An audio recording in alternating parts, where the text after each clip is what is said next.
Okay, Stetson, we're gonna go ahead and get started. Just make sure you can hear me. Gotcha. Great. All right, our first question for Stetson Bennett will go to Ralph Russo. Ralph, go ahead with your question. Good morning, Stetson.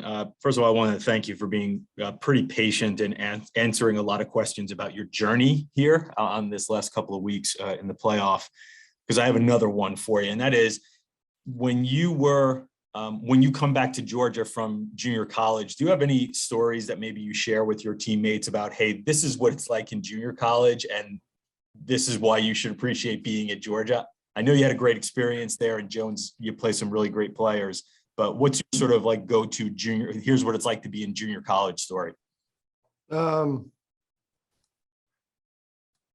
not really. Sorry, this earpiece is just driving me crazy right now. Anyways, no, not like a be thankful for, where you are type thing, but just, just telling about it, people who ask. Most of these guys come from small towns, so they know that what's out there and how lucky they are that we're at the University of Georgia, so they don't really need to be told again. And our next question will go to Steve Hummer. Go ahead, Steve, with your question. Yeah, hey Stetson. I'm just wondering, as a Georgia kid, do you and of a young age, do you have any feel for the 1980 team, and what is your kind of your historical reference to them, and do you I guess understand the longing for getting back to that time?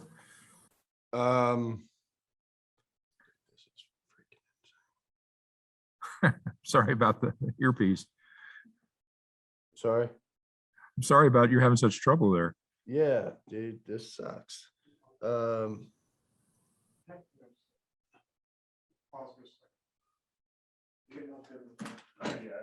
It's just like falling out. So you just kind of, and you just push it down into your ear canal a little, just so it's snug in there. No. It kind of fits down in your ear canal. Does it just need a little slack on it? Like that. I can't tell if it's in your ear canal. It looks like it's sort of in. Is it staying better? Does it feel okay? Feels okay. I don't know if it's like I'm about to just shove it all the way down to my eardrum. Yeah, I mean, you just kind of push it in a little bit, so it's just snug in your ear. Yes, to speak. Can you hear anything? Nobody's speaking. Can somebody speak? Hey, Stetson. Hey, I got you. Okay. Yep, you hear us? Okay. You want me to try that again? Yeah, please. Okay. I hope you didn't puncture an eardrum there. Yeah. As a Georgia kid, I'm just wondering what kind of feel you have for the history of the 1980 team, and do you feel, and I guess, do you feel connected to the longing that fans want to get back to what that team did?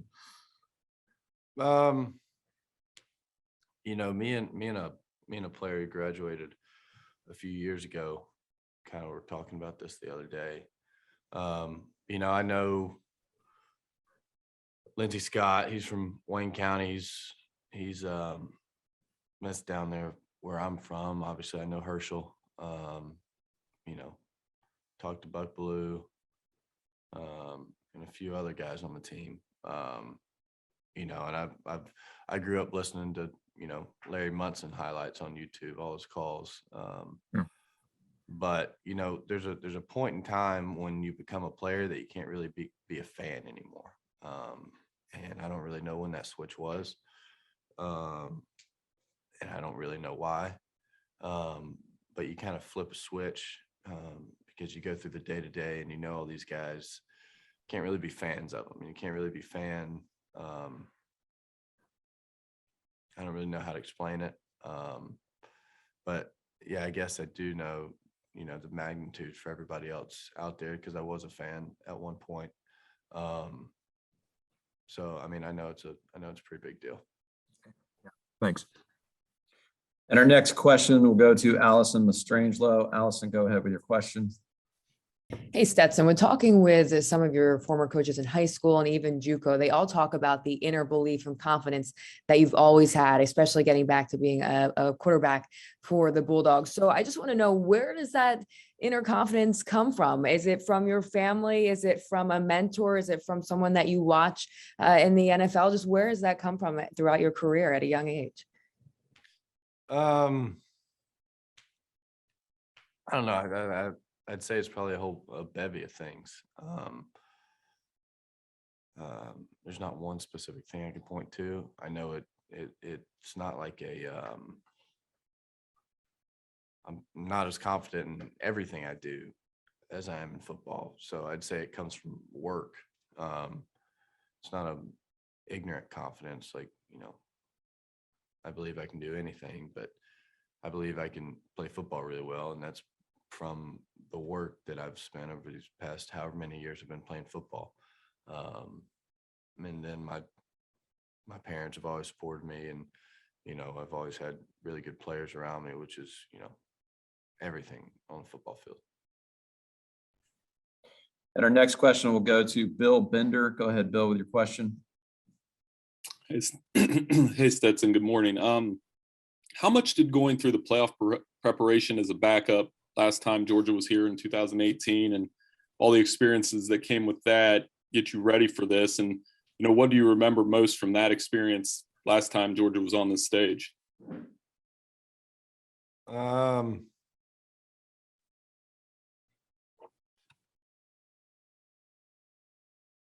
I mean, I don't know if backup's the right word. I was a scout team quarterback.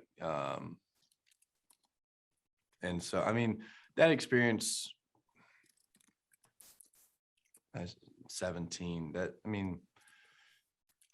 honestly, I don't draw too much on that experience. I was really young. I had no expectation of playing, absolutely none. My only focus was to get the defense ready. And so, I mean, I kind of just draw from all the big games we've had this year, like Clemson when I was the backup. Bama, Tennessee, Auburn, Michigan, all those big time games that we had this year. That's where, you draw from and you kind of take things from. And our next question is from Andrea Adelson. Go ahead, Andrea.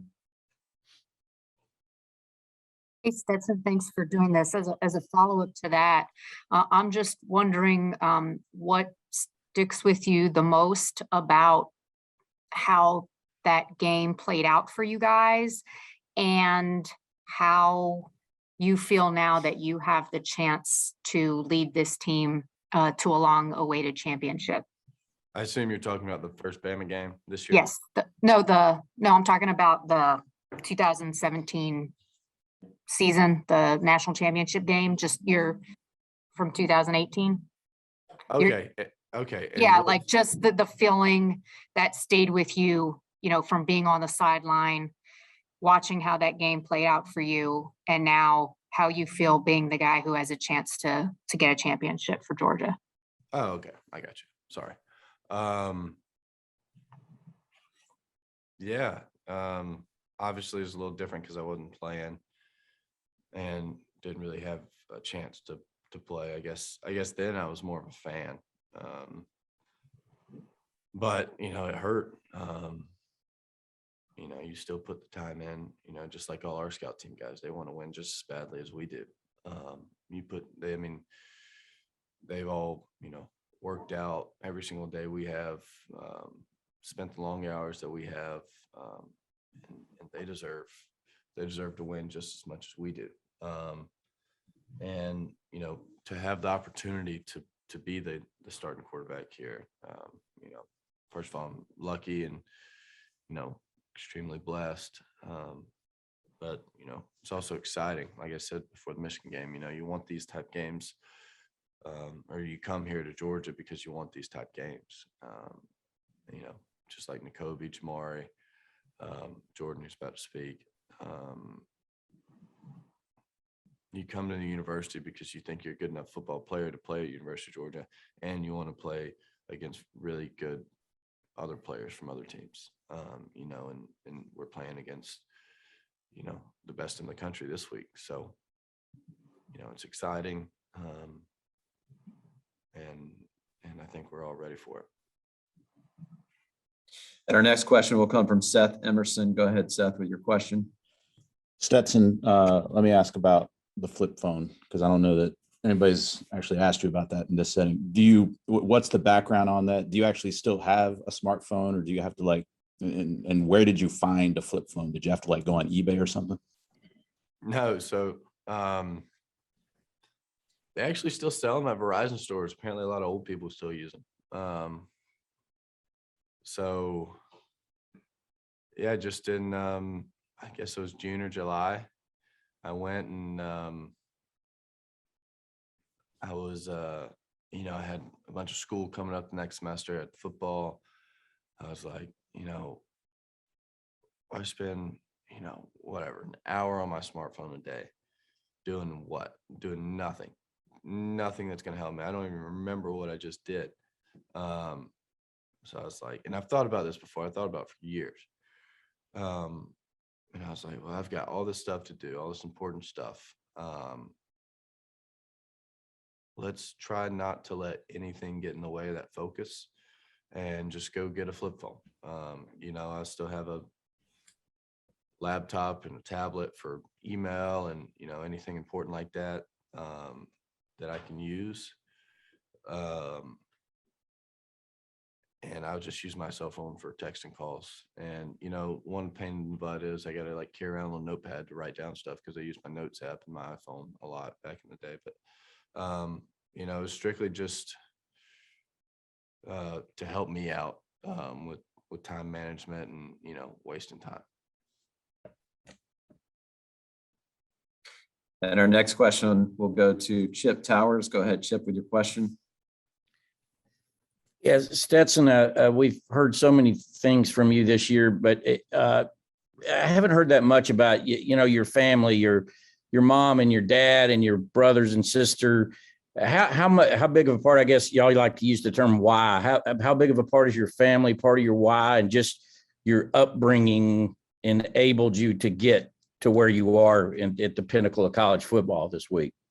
Yeah, you know, I owe everything to them, you know, for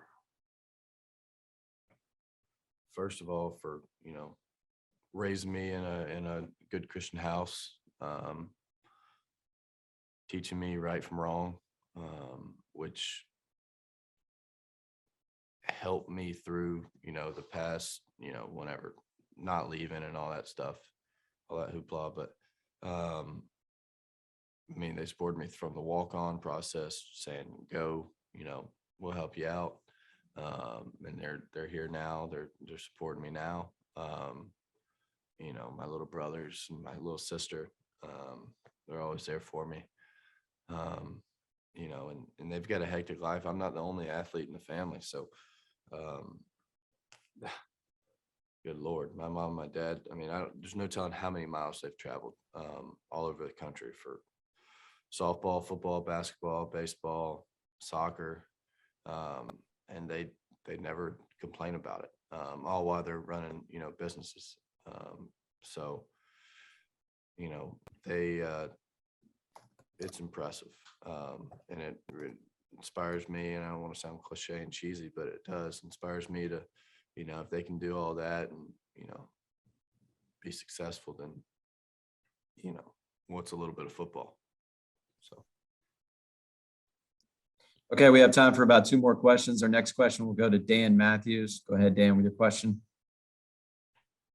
Two-parter for you, Stetson. One, will there come a time where you do allow yourself back to the smartphone world? And the second part is talking about the frustration last week where you don't pay attention to what's being said.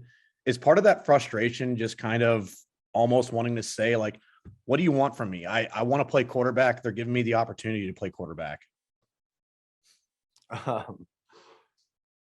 Yeah, no, I mean, I will. I'm not going to be some, you know, nomad unless I decide to. I don't know.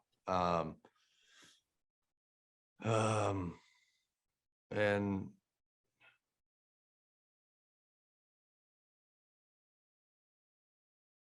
Yeah. I don't know. There's a lot of things that go unsaid from that frustration. You know, not really allowed to say it, but, but that's what it's the nature of the beast.